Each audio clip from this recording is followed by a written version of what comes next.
हमारे नेता तो 19 वर्षों में पूरा काम ही कर रहे हैं लगातार। कहाँ परिवार के लिए चिंता करते हैं। और लोग जो जो लांछना लगाने का काम करते हैं, जो कहते हैं, वो कभी अपने बच्चों के चक्कर में रहते हैं, कभी उनके माता पिता उनके चक्कर में रहते थे, पत्नी के चक्कर में रहते हैं, अपने ही बनाने सनाने के चक्कर में लगे रहते हैं। यात्रा मुखौटा है, असल मकसद है चुनाव की तैयारी। बदलाव क्या होगा उनके यात्रा से बिहार में? तेजस्वी यादव तो बहुत डपोर शंखी घोषणा करते हैं। नेता नीतीश कुमार ने जो नौकरी बांटा, और नीतीश कुमार का आप एक भी स्टेटमेंट नहीं बता सकते हैं कि मैंने नौकरी दिया। वो कहते हैं बिहार सरकार काम कर रही है, और ये तो कहते हैं हम नौकरी बांट दी। नौकरी की बात करते हैं, आपके माता पिता ने 15 साल शासन किया, कै ठो नौकरी दी है, जरा उसका भी तो बायोडाटा जनता को बताइए। आपके माता पिता ने नौकरी दिया कि क्या क्या किया, बिहार में कितने घोटालाओं को जन्म दिया, तो दुनिया जान रही है। आरजेडी का खाता नहीं खुलेगा, लालटेन बुझ जाएगा। पार्टी हमारी चुनाव हार गई, तो कहीं ना कहीं कुछ हम लोगों में कुछ कमजोरियां ऐसी हुई, और जिसकी वजह से हम वो चुनाव हार गए। लेकिन हम लोग के साथ लोगों ने भीतरघात करने का काम किया। कुछ लोगों का जो वक्तव्य भी जो पिछले दिनों हुआ, उसका भी हमको ऐसा एहसास है कि उसका भी असर इस चुनाव पे देखे। आप लोग नेता है, असर नहीं पड़ा, लेकिन आम लोगों में ये असर पड़ गया, जिस कारण अभिषेक झा को तिरहुत उपचुनाव हारना पड़ा। लेकिन 22 वर्गों के कब्जा को तोड़ दिया एक निर्दलीय प्रत्याशी। बदलाव का बड़ा संकेत देख रहे हैं। जितना शिक्षकों को नीतीश कुमार जी दे दिए, क्या कोई दूसरा दिया है क्या, और आगे भी देने वाला है क्या? इस न्यूज के प्रायोजक है अफजल फर्नीचर।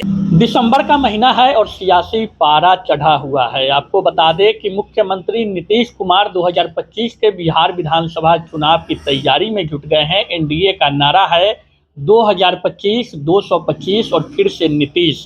यात्रा के जरिए कहीं ना कहीं नीतीश कुमार कवायद में जुटे हैं 2025 के बिहार विधानसभा के, और विपक्षी पार्टियां भी अपनी चुनावी तैयारी में लगातार जुटी हुई है। इस बीच आपको बता दें कि तिरहुत उपचुनाव में जिस प्रकार जेडीयू के प्रत्याशी की करारी हार हुई है, उस पर भी चर्चा बना हुआ है। और साथ ही आपको बता दें कि आगामी 2025 के बिहार विधानसभा चुनाव में समय अभी काफ़ी है, लेकिन उससे पहले विपक्ष के द्वारा, तेजस्वी यादव के द्वारा जिस प्रकार से महिलाओं के लिए जो योजना लाई गई है प्रति महीने 2500 रुपये की, और मुख्यमंत्री नीतीश कुमार के यात्रा पे लगातार वो हमलावर है, सरकारी पैसे की दुरुपयोग बता रहे हैं। बातचीत करेंगे हमारे साथ जेडीयू के वरिष्ठ नेता, माइनॉरिटी सेल के पूर्व के जिला के अध्यक्ष इरफान अहमद दिलकश साहब हैं। और बातचीत में सबसे पहले शुरुआत करेंगे दिलकश जी। मुख्यमंत्री जी का यात्रा शुरू होने वाला है, लेकिन यात्रा को लेकर के विपक्ष लगातार हमलावर है, सरकारी पैसे की दुरुपयोग बता रहे हैं। सबसे पहले तो आपका स्वागत है। ठीक कहा आपने, लोग झांव झांव कर रहे हैं, बोल रहे हैं, लेकिन वो अपने अंदर नहीं देख रहे हैं। और रहा सवाल मुख्यमंत्री की बात, जो कह रहे हैं कि महिला जनसंवाद यात्रा उनका शुरू होने जा रहा है, बिल्कुल शुरू होने जा रहा है। और महिलाओं के लिए मुख्यमंत्री जी ने जो किया है, वो एक मिसाल कायम हुआ है। बिहार में ही नहीं, पूरे भारत में मिसाल कायम हुआ है। महिलाओं को आरक्षण दे करके, 30% नौकरियों में दे करके। आप पुलिस में देखिए कि हमारी बेटियां, हमारी बहनें उसमें नौकरी कर रही हैं। क्या कभी आप देखते थे कि कोई महिला कहीं की मुखिया होती थी, कहीं सरपंच होती थी, जिला परिषद की अध्यक्षा होती थी? ये माननीय नेता नीतीश कुमार जी का देन है। जीविका के माध्यम से देखिए कि हमारी जो गरीब बहनें हैं, माताएं हैं, गाँव में, समाज में कारोबार कर रही हैं, वो 2 रुपया कमा रही है, परिवार का भरण पोषण कर रही है। आंगनबाड़ी सेविका के इससे देख लिए, एएनएम को देख लिए, तमाम जगहों पे महिलाओं के लिए नीतीश कुमार ने एक अभूतपूर्व कार्य किया है, जिसकी वजह से आज खलबली मचा हुआ है। और देखिएगा ना, आप यात्रा के लिए जब आएंगे, जब पूरा जत्था का जत्था, हजारों महिलाएं माननीय नेता नीतीश कुमार से जब मिलेंगी, एक कोहराम सा मचेगा बिहार में। विपक्षी कह रहे हैं कि चुनावी वर्ष में यह यात्रा आप कर रहे हैं, 4 वर्ष तक सोए हुए थे और सैकड़ों करोड़ रुपया इस यात्रा पे खर्च हो रहा है। नहीं, सोए कहाँ थे? हमारे नेता तो 19 वर्षों में पूरा काम ही कर रहे हैं लगातार। हमारे नेता तो कहते भी हैं, कहाँ सोते हैं, कहाँ परिवार के लिए चिंता करते हैं। उनके परिवार में देखिए ना, परिवार के पीछे कई दिन रहते हैं।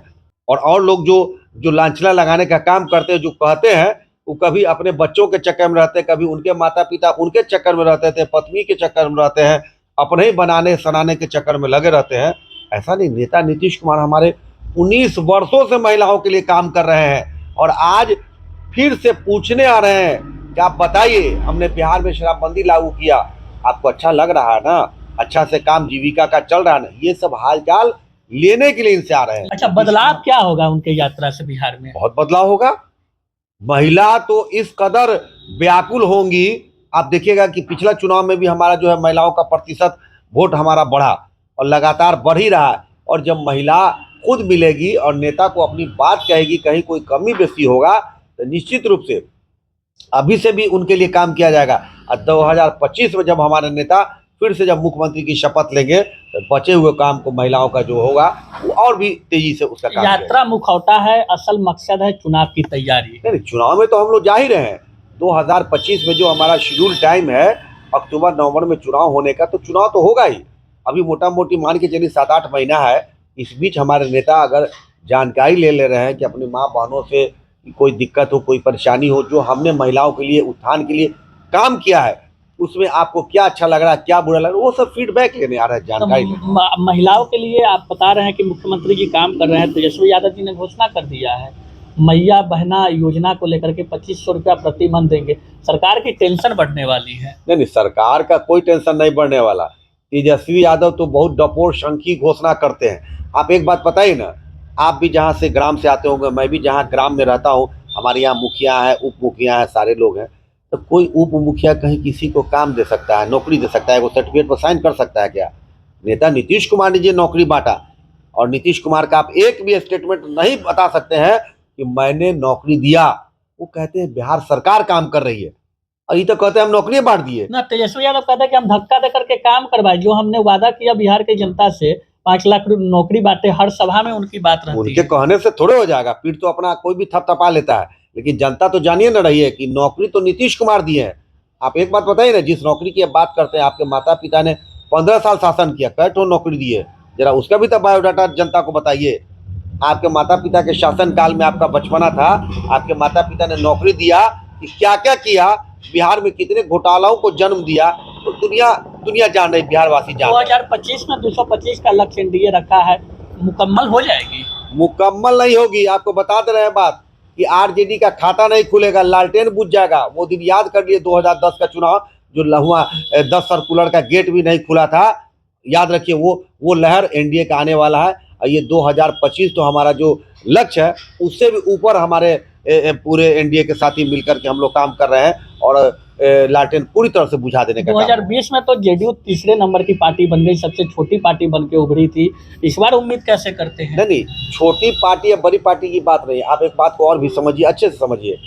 उस समय आपने एक चीज़ और भी देखा होगा कि उपेंद्र जी अलग चुनाव लड़ रहे थे। हमारे सहयोगी पार्टी के नेता रामविलास जी के सुपुत्र चिराग पासवान जी का जो मसला था, वो सब आपके सामने था। लेकिन अभी जो है वो बिल्कुल लहसुन के गांठ के तरह एनडीए ऐसे गठबंधन में है, इतनी मजबूती से गठबंधन में है कि हम हर तरफ से किसी का वार सहने की पूरी मजबूती से हम अपने आप को कमर कसे हुए हैं, और पूरा एनडीए चौकस है, कहीं से कोई दिक्कत नहीं होने वाला है। इतना चौकस रहने के बावजूद तिरहुत का उपचुनाव आप लोग हार गए। 4 नंबर पे आपके जेडीयू के प्रत्याशी अभिषेक झा चले गए। देखिए, सबसे पहले तो हम ब्रजवासी हमारे मित्र हैं, हमारे ये फख्र की बात है कि हमारे कांटी विधानसभा से ही आते हैं, और वो व्यक्ति संघर्ष करके इस चुनाव को जीता है। मेरी शुभकामना है, अच्छा करें, और शिक्षकों की लड़ाई लड़ते हैं, काम करते हैं। अब रहा सवाल की पार्टी हमारी चुनाव हार गई, तो कहीं ना कहीं कुछ हम लोगों में कुछ कमजोरियां ऐसी हुई, और जिसकी वजह से हम वो चुनाव हार गए। लेकिन हम लोग के साथ लोगों ने भीतरघात करने का काम किया है। पार्टी में भीतरघात हुई है, भीतरघात करने का काम लोगों ने किया है। और कुछ लोगों का जो वक्तव्य भी जो पिछले दिनों हुआ, उसका भी हमको ऐसा एहसास है कि उसका भी असर इस चुनाव पे देखने को मिला। कहीं ना कहीं देवेश चंद्र ठाकुर का जिस तरह से बयान लोकसभा के बाद आया, ललन सिंह आपके पार्टी के पूर्व राष्ट्रीय अध्यक्ष, उनका बयान आया मुसलमानों के प्रति, नुकसान कर गया जेडीयू को। नहीं, देखिए, देवेश चंद्र ठाकुर जी का बयान तो पिछला पार्लियामेंट्री चुनाव के उपरांत हुआ था, और देवेश बाबू बहुत खुशमिजाज आदमी है, बहुत हरदिल। उनके बयान का कसक जो था लोगों के दिल में बसा हुआ है। नहीं, देवेश बाबू के बयान का कोई कसक नहीं बसा हुआ। देवेश बाबू तो बहुत खुशमिजाज आदमी और बहुत अच्छे से बात करते हैं। और हमने पिछले में भी कहा था कि मैं 1-1.5 महीना रह करके मैं उनके साथ खाना खाया।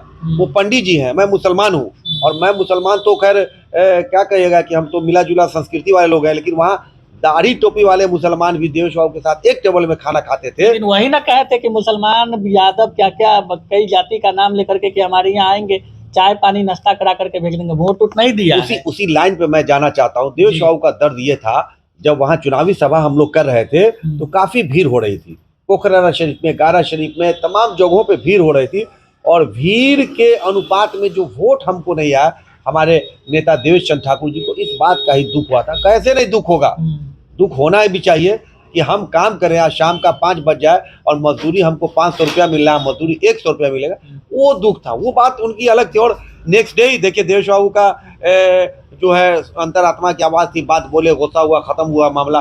उस मामले से इसको जोड़ के नहीं देखा जा सकता। वो बात तो पुरानी हो गई, लेकिन नई बात तो ये रही कि ललन सिंह, आप लोग बैठे हुए थे मंच पे, हाथ दिखा करके कह रहे थे कि मुगालफत में नहीं रहिए, अल्पसंख्यक हमको वोट नहीं करता है। तो काहे अल्पसंख्यक के माइनॉरिटी सेल के अध्यक्ष आप रहे, लगातार पार्टी के लिए काम कर रहे हैं, पार्टी जब वोट ही नहीं देता है पार्टी को मुसलमान समाज, तो क्या जरूरत है मुसलमान को पार्टी में रहने का? विपक्ष इस बात को आवाज उठा रहा है। आप एक बात देखिएगा, हमारे नेता बिहार के लोकप्रिय मुख्यमंत्री नीतीश कुमार जी से कभी ऐसा बात सुने, कभी ऐसा वो कहते हैं?